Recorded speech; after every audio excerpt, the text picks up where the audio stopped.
কল্পনা করুন ধুধু মরুভূমির মাঝখানে একটি বিশাল অন্ধকার গর্ত। গর্তের গভীরতা এতই বেশি যে সূর্যের আলো এর তলদেশে পৌঁছাতে পারে না।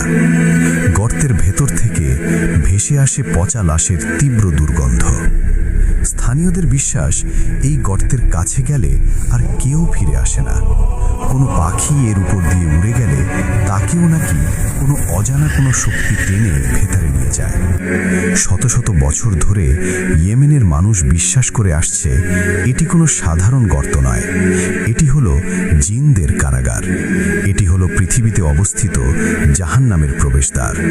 আর ইসলামী স্কলাররা যখন এই গর্তটি নিয়ে গবেষণা করতে গেলেন, তখন তারা এমন একটি হাদিস খুঁজে পেলেন যা পুরো বিশ্বের মুসলিমদের বুকে কাঁপুনি ধরিয়ে দেয়।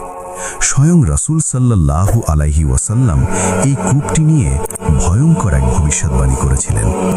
কিন্তু কি আছে এই নিকষ কালো অন্ধকারের নিচে? কেন হাজার বছর ধরে কেউ এর ভেতরে ঢোকার সাহস পায়নি?